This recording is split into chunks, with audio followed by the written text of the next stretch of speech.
If I didn't make the cutoff, I'm still running the 100. You don't know what your future brings to you. We only know what happens in that moment. And even though if I came in after 30 hours on the books for Western States BA DNF, I wouldn't have a buckle. But in my heart, I finished the 100. And then in my heart, I'd cry because it wasn't official. But it's still better to pull it off than to ever give up. And that's what I would have done.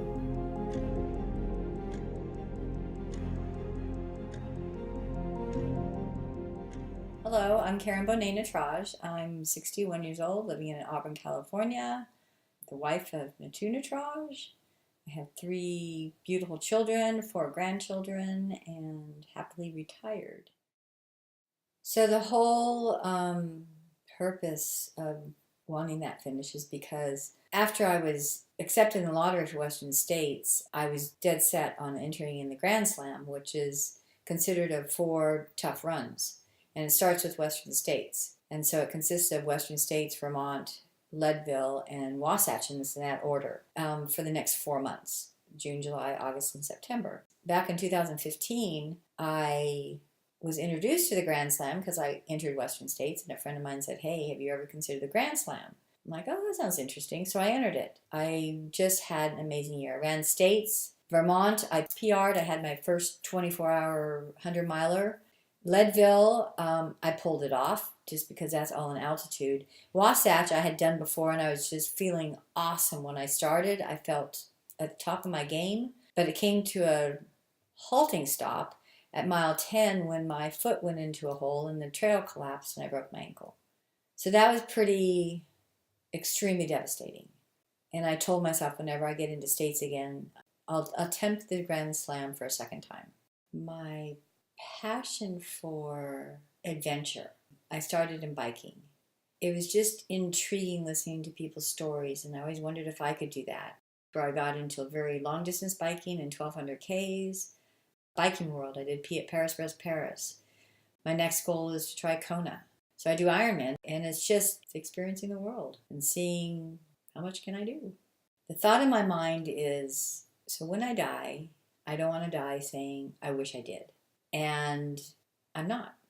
I'm driven by the journeys. I'm driven by the adventures. I'm driven by the people. My lifestyle, I structure it. I'm very good at planning and structuring. And so I coach myself.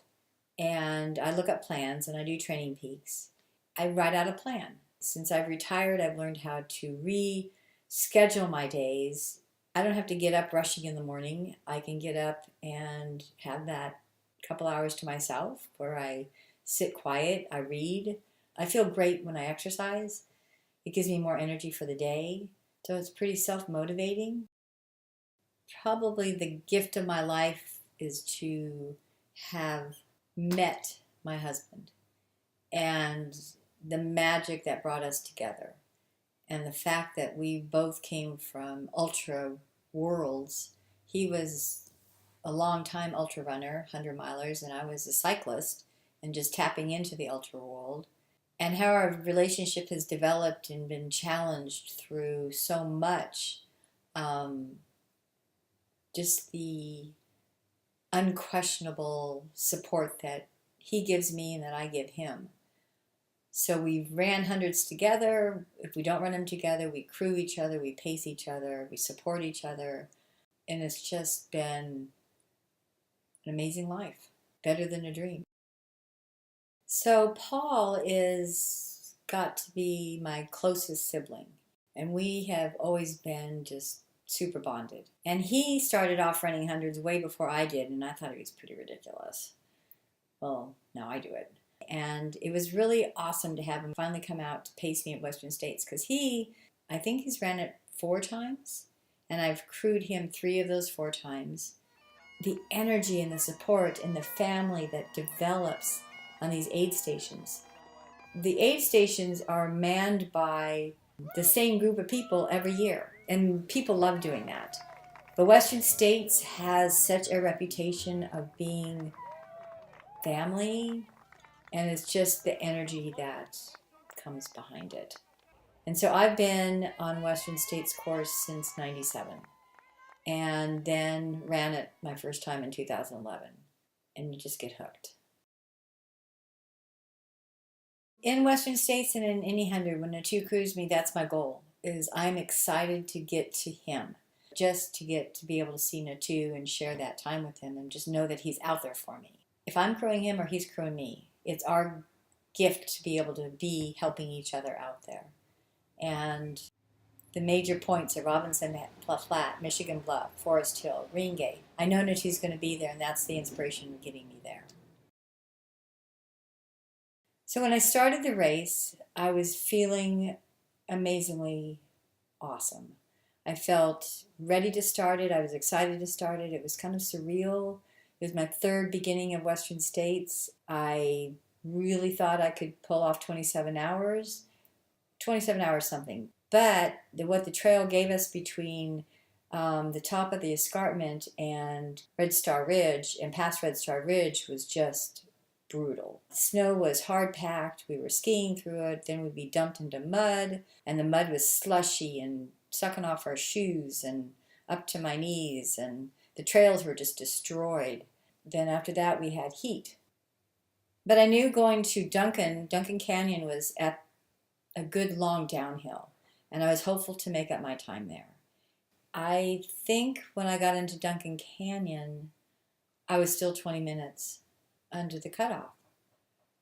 And so I did my best. I knew that going up to Robinson Flat would be hot, but we had a credible downhill, and I maneuvered through that really, really well. And then we had some high streams to maneuver through, which took more time, because the streams out there weren't just simple streams, they were gushing rivers flowing through. So we had to make sure of not falling or getting through it, safely.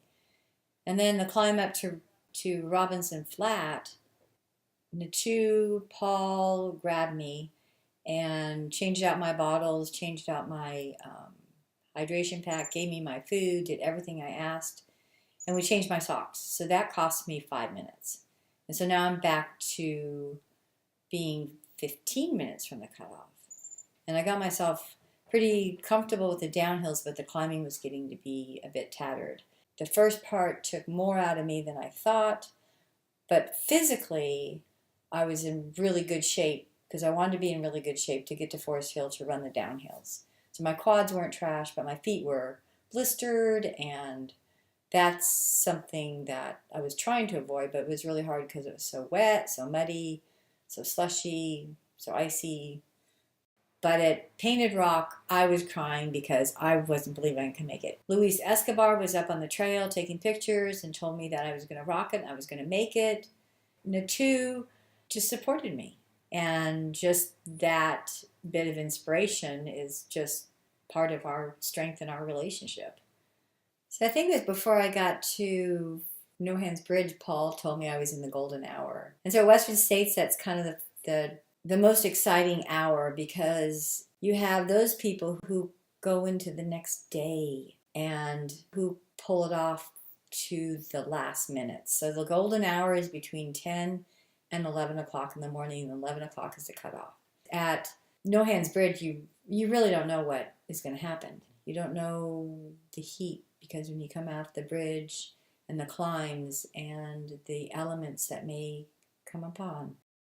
If I didn't make the cutoff, I'm still running the 100. I mean, I wasn't going to stop at Roby Point. I'm still going to go around the track. I'm very driven in what I do to get to the finish line. But the fact at Western States, and something I had never experienced in my life, was being last. That was crazy. So the main thoughts in my head through this whole thing was the scared of not making it. The fear of collapsing.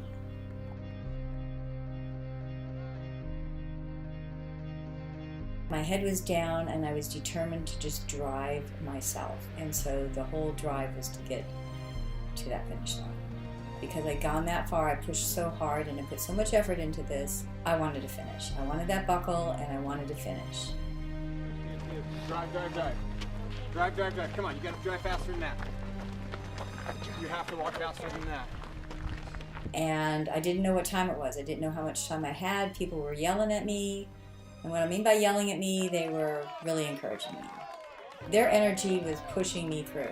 And my brother was pushing me through, and my nephew was telling me how to run, and everybody was trying to keep my pace. And all I wanted to do was dig deeper. And I kept digging and digging and digging, and there was nothing but that drive to be there.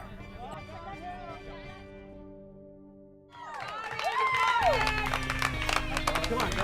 Let's go, Karen! We gotta get on that track and fly. We gotta go. I got to the track with being told I needed to be there with 2 minutes to spare. I wasn't there at 2 minutes to spare. So I got in the track, and then it seemed like everybody disappeared. I was going to do this all by myself, and then all of a sudden everybody appeared again.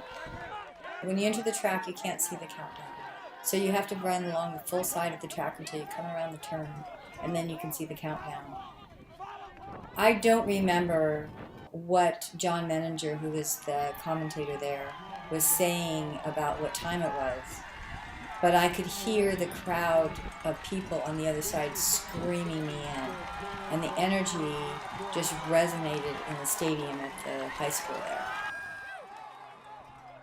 But I knew that I was close, but I didn't know how close. I didn't know how far away. At that time, I was probably doing an 8:30 pace. I didn't feel anything. The blisters on my feet, the pain in my ankle, my sore muscles, my exhausted body, I felt nothing. And it was like an out-of-body experience of this energy pulling me through and allowing me to get to the finish line.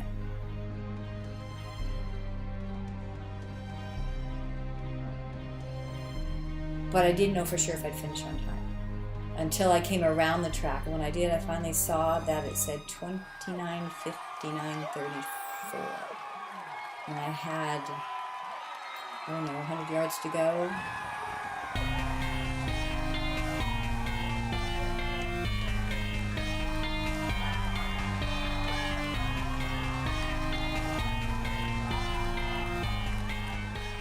And scared I wasn't running fast enough, but I dug deeper and I got in at 29:59:51.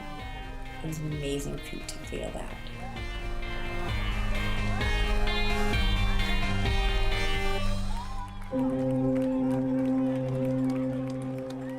It's amazing. It's amazing when you have that dig deep support and people's just screaming at you how we can go and dig just a little bit deeper and push ourselves just a little bit farther, and we don't die.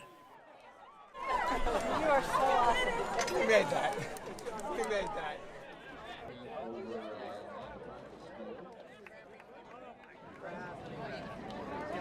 This is John Menninger wishing you happy trails until we see you next year. And a great dream would be to have Paul, me, and my nephew, and the two, run states on the same year. That'd be great. My full hope is inspiring other people. We can dig deep in ourselves and find the potential of ourselves. And I think that's probably a good point of what drives me is what is my fullest potential and where can I go? And if that opens somebody else's life up, I'll be there to help them. I'll be happy to help them. There's a level of performance, and if we want to compete with somebody else, we can beat ourselves up. If we want to master what we're doing, we stay within ourselves and we enjoy the journey. I go that route. I go through the mastery of what I can do and how I can do it my best. There's a lot of energy that's wasted when we go to the negative side of I'm not good enough, I can't do this, and that's where we find the demons in ourselves. I stay within motivating myself. I say I ran scared. That's a bit different feeling than saying I can't do it. It's just an emotion. We're out there for the journey. We're out there for the experience, and whatever comes our way, we deal with it. I think that's what I did for 100.2 miles. So looking back now that this is over, I look at the splits and the people that were out there and the energy and everything that went on. I still get teared up and can't believe that it happened. I remember at one point that, was this ever going to end? But I have the amazing support of everybody who's seen this, people I don't even know who's touched their lives, and the phone calls, the texts, the Facebook postings I get, just to know that one person's adventure can touch so many people's lives.